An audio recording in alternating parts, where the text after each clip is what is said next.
Okay perfect, all set, सारी चीजें सही जा रही है, चेक करिए। तो आज का टारगेट स्टूडेंट्स हमारे पास में सारे रेशियोज का पूरा टॉपिक, मतलब एक ही कंटेंट में, एक ही लेक्चर में, इस लाइव लेक्चर में मैं सारे रेशियोज कवर करने वाला हूं। हालांकि मैं इनको डीप में समझा तो नहीं पाऊंगा, कोशिश करूंगा फटाफट समझाने की, लेकिन अगर आपको डीप में टोटल सारे रेशियोज चाहिए तो मैंने सारे रेशियोज जो आपके क्लासिफिकेशन है उसके अकॉर्डिंग एक एक लाइव लेक्चर बना रखा है। आप प्लीज जाके विजिट कीजिए, चेकआउट कीजिए और प्रॉपर आप अपनी उनकी नॉलेज लीजिए, आपको रेशियो समझ में आ जाएगा। आज का तो कंक्लूजन वाली क्लास है कि जो 4 क्लासेस में हमने किया उसका क्या रिजल्ट निकला वो हम लोग देखेंगे। यस, तो देखिए स्टूडेंट्स, रेशियो एनालाइजिंग के अंदर हम लोग कहते हैं हमारे फाइनेंशियल स्टेटमेंट कुछ बोलते नहीं है बेचारे, चुपचाप रहते हैं, तो उनको कुछ प्लस माइनस डिवाइड सब्ट्रैक्ट कुछ ना कुछ कीजिए, मल्टीप्लिकेशन कुछ भी कीजिए उसके साथ में, उन डेटा के साथ में, और उनको बुलवाइए। डेटा भी बोलता है मेरे दोस्त, बस बुलवाने वाला चाहिए। तो हमारे फाइनेंशियल स्टेटमेंट पे हम कुछ एक्सपेरिमेंट्स करेंगे, कुछ फॉर्मूलाज लगाएंगे, कुछ रेशियोज लगाएंगे, जिससे कि हम फर्दर हमारे बिजनेस को समझ पाए कि हमारा बिजनेस कैसा चल रहा है इंटरनली। बाहर से बहुत अच्छा दिख रहा होगा, क्या इंटरनल भी अच्छा है कि नहीं है, और जिस जिस एरिया में हमारा बिजनेस डाउनफॉल में है या नीचे की तरफ है तो हम कैसे उसको अप करने की कोशिश करें। अरे यार, किसी को अप करने की कोशिश वो कब करेगा, जब उसको पता होगा डाउनफॉल है। तो रेशियो एनालाइज वो ही मदद करेगा आपका। सारे के सारे हमें क्या चेक करने होंगे स्टूडेंट्स, सारे हमें रेशियोज चेक करने होंगे, सारे एरियाज को चेक करना होगा बिजनेस के, और उसके अकॉर्डिंग रेशियोज कंडक्ट करने होंगे। और बाकी सारी चीजें कैसे कैसे होगी, सारे रेशियोज मैंने आपको एक एक करके डिस्कस किए थे। हमारे पास क्लासिफिकेशन ऑफ रेशियोज में 4 रेशियोज थे, 4 क्लासिफाइड कर सकते हैं। पहला रेशियो क्या था स्टूडेंट, बता सकते हैं आप? था हमारे पास में लिक्विडिटी रेशियो। सेकंड हमने किया था एक्टिविटी रेशियो। थर्ड हमने क्या किया था, प्रॉफिटेबिलिटी रेशियो। और चौथा और लास्ट फोर्थ फॉर्मेट था हमारा सॉल्वेंसी रेशियोज। तो आज मैं सारे फॉर्मूलाज आपके सामने लिखने की कोशिश करूंगा। एक बार मैं बोर्ड की स्ट्रेंथ देख लेता हूं। यस, ये यहाँ तक का हमारे पास में पोर्शंस कवर हो जाएगा। चलिए यहाँ पर, और ये इतना, इस एरिया में हम लोग काम करेंगे तो आपको परफेक्टली विजिबल होगा और सारी चीज़ें परफेक्टली सेट हो जाएगी। चलिए आप लोग बताइएगा मुझे यहाँ पर। चलिए मैं कोशिश करूंगा सारे एक साथ लिखने की, बट अगर नहीं हो पाता है तो फिर मैं 2 पार्ट्स में एक बार इरेज करके फिर वापस से लिख दूंगा। सबसे पहले हमारे पास में फर्स्ट पोर्शन आ रहा है students, liquidity ratio. Liquidity ratio का फॉर्मूलाज क्या क्या थे, क्या क्या रेशियोज थे इसमें? तो इसमें रोमन का नंबर 1, चलो मैं ABC में लिखता हूँ, इसका A पार्ट था हमारे पास में करंट रेशियो। करंट रेशियो का फॉर्मूला क्या था, current assets upon current liabilities, यानी कि CA upon CL। Current assets और करंट लायबिलिटीज, सिंपल सा, आपको क्वेश्चन में खूब सारे एसेट्स दे रखी होगी, उसमें से करंट एसेट्स और करंट लायबिलिटीज को अलग से करना है, उनको प्लस करना है, सारी करंट एसेट लायबिलिटीज आएगी, सेटल करके निकाल देना है। इसका आइडल रेशियो क्या था बता सकते हैं आप? 2:1 था इसका आइडल रेशियो, राइट। अब इसके अलावा हमारे पास में B में यहाँ पर आया था quick ratio. Quick ratio, quick ratio का फॉर्मूला क्या था students, quick assets upon current liabilities, यानी कि क्विक एसेट्स को करंट लायबिलिटी से कंपेयर करो, और इसका रेशियो था 1:1। लिक्विडिटी रेशियो का मतलब क्या था स्टूडेंट्स, जहां पर हमने बात की थी हमारे बिजनेस में सफिशिएंट लिक्विड रहना चाहिए, यानी कि सफिशिएंट पैसा रहना चाहिए ताकि कभी पैसे की कमी नहीं हो। तो सर खूब सारा रख लीजिए, नहीं खूब सारा भी नहीं रख सकते, उतना रखना है जितना हमें रिक्वायरमेंट है, या सफिशिएंटली हमें बिजनेस को लिक्विडेशन में जितनी नीड है उतनी रखना है। तो ये रेशियोज आपको कितनी लिक्विडेशन हमारे पास होनी चाहिए, हमारी लिक्विडेशन की सिचुएशंस क्या है या क्या पोजीशन चल रही है हमारी, ये बता देंगे आपको। ज्यादा भी नहीं रखना है लिक्विड, कम भी नहीं रखना है, ऐसा रखना है कि सब चीज परफेक्ट हो।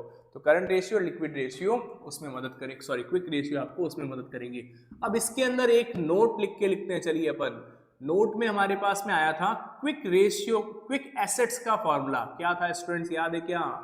Current assets minus closing stock कह सकते हो आप, या अच्छा वर्ड लिखो तो क्या लिखेंगे students, inventory minus prepaid expenses, यानी ये सेटल करते हैं हम तो हमारे पास में लिक्विड रेशियो, सॉरी पूरा, हाँ लिक्विड रेशियो कंप्लीट हो रहा है। A current ratio, B quick ratio. एक और होता है एसिड टेस्ट रेशियो, उसको भी हम लोग कंसिडर कर सकते हैं, बट अभी मैं इन दो को कंसिडर कर रहा हूँ। यस, अब सेकंड नंबर पोर्शन में हमारे पास में क्या आया था स्टूडेंट्स? सर सेकंड में हमारे पास में आया था एक्टिविटी रेशियो। यस, तो मैंने आपसे एक्टिविटी रेशियोज के डिस्कस किए थे पॉइंट। पहला फर्स्ट फॉर्मूला कौन सा था बताइए मुझे? Stock turnover ratio. Stock turnover ratio था हमारे पास में, तो इसका फॉर्मूला हमारे पास में क्या था बता सकते हैं? स्टॉक को कंपैरिजन किया था हमने COGS से, cost of goods sold upon average stock. Yes, और इसमें मल्टीप्लाई 100 नहीं था, इसको सिंपल सा हमें टाइम्स में निकालना था। तो इसका आंसर जो भी आएगा वो टाइम्स में आएगा। कितने गुना? 10 गुना, 5 गुना, टाइम्स के फॉर्मेट में आएगा। तो इसमें एक COGS आया, तो हम नोट करके या नोट में लिख सकते हैं COGS का फॉर्मूला। COGS का फॉर्मूला क्या हो जाएगा स्टूडेंट्स हमारे पास में? Opening stock plus net purchase plus direct expenses minus closing stock. तो ये हमारे पास में आएगा। इसको भी मैं ए कैटेगरी में डाल देता हूं, एक्टिविटी रेशियो का ए पार्ट। तो ये फॉर्मूला हमारा ए कंप्लीट हुआ। इसमें COGS निकालना। एवरेज स्टॉक का फॉर्मूला मैं नहीं लिखूंगा स्टूडेंट्स, मेरे पास जगह की कमी हो जाएगी। एवरेज स्टॉक का सिंपल फॉर्मूला होगा, सब में एवरेज में जो भी होगा opening plus closing divided by 2। तो वो आपको ध्यान में रखना है। इसका पूरा प्रॉपर इस लिक्विडिटी के लिए एक पूरा मैंने लेक्चर बनाया है, एक्टिविटी के लिए पूरा एक लाइव लेक्चर बनाया है, आराम से वहां बातें की है। आप वो क्लास पहले देखिए तो आपको यहाँ पर इजीली समझ में आ जाएगा। बी पोर्शन हमारे पास में था ट्रेड रिसीवेबल टर्नओवर रेशियो। तो ये ट्रेड रिसीवेबल टर्नओवर रेशियो हमें निकालना है। तो ट्रेड रिसीवेबल टर्नओवर रेशियो का फॉर्मूला क्या था हमारे पास में? एक बार यहाँ लाइन बना देते हैं। तो ये फॉर्मूला था हमारे पास में, देखो ट्रेड रिसीवेबल मतलब डेटर्स और बिल्स रिसीवेबल, तो वो रिलेटेड होती है किससे? क्रेडिट सेल्स से। तो ऊपर लिखेंगे हम क्रेडिट सेल्स, अपॉन में लिखेंगे एवरेज ट्रेड रिसीवेबल। तो इससे आएगा। अब अगेन क्रेडिट सेल्स तो पता है, एवरेज ट्रेड रिसीवेबल का formula opening trade receivable plus closing trade receivable divided by 2। चलिए यहाँ पर भी लाइन बना देते हैं। ये हो गया सी पॉइंट। सी पॉइंट हमारे पास आएगा ट्रेड पेबल टर्नओवर रेशियो। इसका फॉर्मूला क्या था स्टूडेंट्स? ट्रेड पेबल का मतलब होता है क्रेडिटर्स और क्रेडिटर्स और बिल्स पेबल, और क्रेडिटर्स बिल्स पेबल किससे रिलेटेड होते हैं? क्रेडिट परचेज से। तो हमें ऊपर तो लिखना है स्टूडेंट्स क्रेडिट परचेज और नीचे वही एवरेज ट्रेड पेबल। आप नोटिस कर रहे हैं? चलो सबसे लास्ट में कंक्लूड करके नोटिस करवाते हैं आपको। ये हो गया हमारे पास में C point. The next D and last था इसका एक्टिविटी रेशियो का working capital turnover ratio. Working capital turnover ratio, तो इसका फॉर्मूला हमारे पास में नीचे आएगा एवरेज वर्किंग कैपिटल, और ऊपर हमारे पास में आएगा I think COGS, average working capital.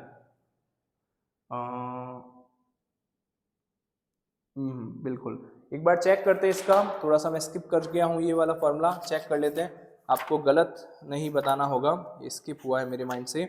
चलिए, वर्किंग कैपिटल टर्नओवर रेशियो, ये बड़ा वर्किंग कैपिटल टर्नओवर रेशियो, ये रहा। Revenue from operation, okay, sales आएगा student, sales upon average working capital, ये फॉर्मूला होगा इसका, राइट। तो ये चार फॉर्मूलाज हमारे पास में आएंगे। चलिए, चारों फॉर्मूला में स्टूडेंट्स पॉइंट्स क्या है समझिए। सब में आप नोटिस करो, एक्टिविटी रेशियो का कोई भी पोर्शन हो, सब में नीचे एवरेज एवरेज एवरेज और एवरेज आया। यस, सब में हमारे पास में एवरेज वर्ड है। स्टॉक टर्नओवर है तो एवरेज स्टॉक, ट्रेड रिसीवेबल है तो average trade receivable, trade payable है तो एवरेज ट्रेड पेबल, और वर्किंग कैपिटल है तो एवरेज वर्किंग कैपिटल। और ऊपर उससे रिलेटेड जो आइटम है, लाइक स्टॉक है तो COGS, ट्रेड रिसीवेबल है तो क्रेडिट सेल्स, ट्रेड पेबल है तो क्रेडिट परचेज, और वर्किंग कैपिटल है तो सेल्स। ये क्लिक नहीं होता है इसलिए मैं स्किप कर जाता हूं। तो वर्किंग कैपिटल सेल्स के अकॉर्डिंग आएगा, राइट। चलिए, अब हमारे पास में नेक्स्ट सी पार्ट कौन सा था? सी पार्ट में हमें निकालना था प्रॉफिटेबिलिटी रेशियो। प्रॉफिटेबिलिटी रेशियो में बहुत सारे रेशियो थे स्टूडेंट। चलिए एक एक करके लिखते हैं। फर्स्ट, अच्छा सी नहीं, इसको लिखते हैं अपन थर्ड नंबर। देखिए, फर्स्ट था लिक्विडिटी, उसके ए और बी। सेकंड था एक्टिविटी, ABCD। अब थर्ड है प्रॉफिटेबिलिटी, इसका A part, GP ratio. GP ratio का फॉर्मूला क्या होगा, जीपी रेशियो, ये सारे फॉर्मूलाज में ऐसे आएगा, GP upon sales multiply by 100, यानी इसके जो भी आंसर्स आएंगे, पूरे प्रॉफिटेबिलिटी रेशियो के जो भी आंसर्स आते हैं वो किस में आएंगे स्टूडेंट्स, हमारे पास में परसेंटेज के फॉर्म में। एक बार मैं ये भी हटा देता हूँ आपके लिए, यस अब आपको एकदम परफेक्टली विजिबल हो रहा है। द नेक्स्ट बी पॉइंट हमारे पास में था net profit ratio. Net profit ratio का formula NP upon sales multiply by 100, ये भी परसेंटेज में आएगा। ओके, सी पॉइंट हमने सीखा था, बहुत बहुत टाइम लगाया था मैंने इसको, पर परफेक्टली मैंने इसके साथ जस्टिस किया था, ऑपरेटिंग प्रॉफिट रेशियो। तो इसका फॉर्मूला हमारे पास में होगा operating profit upon sales multiply by 100, again percentage में। देन डी नंबर पोर्शन में आया था हमारे पास में ऑपरेटिंग रेशियो, यस तो ऑपरेटिंग रेशियो में हमने लिया था COGS plus operating expenses upon sales, और मल्टीप्लाई में क्या लिया था 100 for percentage reason, yes. D के बाद में इसमें एक और था ई पोर्शन, जिसमें हमारे पास में था return on investment ratio, ROI, right. तो नीचे था कैपिटल एम्प्लॉयड, ऊपर था EBIT multiply by 100, yes. Return on investment ratio अगर आरओआई इसमें है तो EBIT upon capital employed into 100।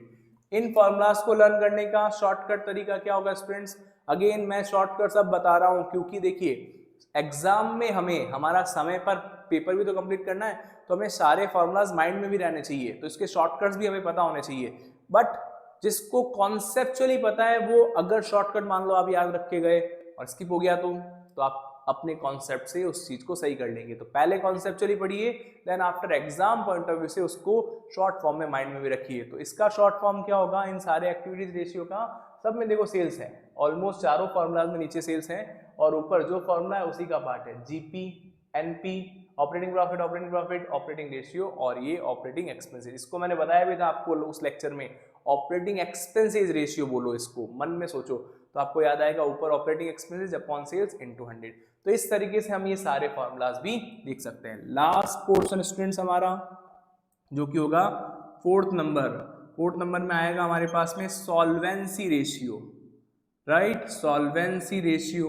तो सॉल्वेंसी रेशियो में फर्स्ट यानी कि ए पॉइंट होगा हमारा डेब्ट इक्विटी रेशियो, यानी कि डेब्ट इक्विटी रेशियो हम कैलकुलेट करेंगे। चलो बताओ, ये तो फॉर्मूला ही खुद ही बता देता है, नाम ही उसका, डेब्ट अपॉन इक्विटी। डेब्ट का फॉर्मूला बताया था मैंने आपको, long term borrowings plus long term provisions, और इक्विटी का फॉर्मूला था शेयर होल्डर फंड। दोनों की डिस्कशन अपन ने लास्ट लेक्चर में किया था। देन बी सेकंड पॉइंट था हमारा, बड़ा ही अच्छा फॉर्मूला था, टोटल एसेट्स टू डेब्ट रेशियो, टोटल एसेट्स टू डेब्ट रेशियो।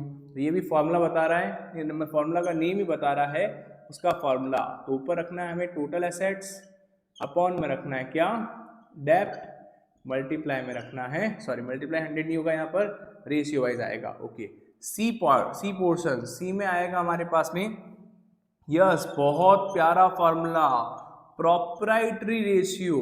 क्या होगा प्रोप्राइटरी रेशियो का फॉर्मूला, नीचे रखना है इस बार टोटल एसेट्स और ऊपर रखना है स्टूडेंट्स क्या, शेयर होल्डर फंड लिख सकते हो, या इजी वर्ड लिखो तो क्या लिखोगे इक्विटी। 100 तो करना नहीं है। D last interest coverage ratio, तो इसमें इंटरेस्ट की रिस्क कितनी है वो पता करनी थी हमें, तो ऊपर रखा जाएगा वही ईबीआईटी, कट तो नहीं हो रहा है दोस्त, नहीं हो रहा है, नीचे क्या होगा टोटल इंटरेस्ट। तो ये सारे हमारे पास में फॉर्मूलाज आएंगे। तो इतने सारे फॉर्मूलाज हमने डिस्कस किए थे, इसके अंदर जो फॉर्मूलाज थे वो भी मैंने लिखने की कोशिश किया है, बहुत छोटा लिखा गया है तब कहीं जाकर के आए हैं, और काफ़ी सारे इनके जो एडिशनल फार्मूलाज हैं वो मैं लिख नहीं पाया हूँ क्योंकि जगह की कमी है, लेकिन सारे फार्मूलाज मैंने ऑरली आपसे डिस्कस किए हैं और इनकी डिटेल डिस्कशन मैंने लास्ट लेक्चर्स में किए हैं। तो आप आज की एक कंक्लूजन में सारे रेशियोज फटाफट से देख लीजिए, इनको कहीं ना कहीं माइंड में सेट कर लीजिए, स्क्रीनशॉट ले लीजिए स्टूडेंट्स इसका और आराम से इसकी तैयारी कीजिए, इसको पूरा दिमाग में सेट कीजिए। नेक्स्ट क्लास हम लोग प्रैक्टिस क्वेश्चंस की लेंगे इसके ऊपर ही, तो पहले आपको फॉर्मूलाज पता होने चाहिए। अगर आपको फॉर्मूला जब तक दिमाग में सेट नहीं होगा, आप प्रैक्टिस क्वेश्चंस एंजॉय नहीं कर पाएंगे, क्योंकि बार बार पहले फॉर्मूला देखेंगे फिर उसका प्रैक्टिस क्वेश्चंस, तो कंफ्यूजन होगा। पहले प्रैक्टिस क्वेश्चंस करने से पहले फॉर्मूलाज पूरे माइंड में सेट कीजिए, देन आफ्टर प्रैक्टिस क्वेश्चन आपसे आसानी से होंगे। बताइए, मिलते हैं कल नाइट में वापस से, तब तक अपना और अपनों का ध्यान रखिए। गुड बाय, जय श्री कृष्णा।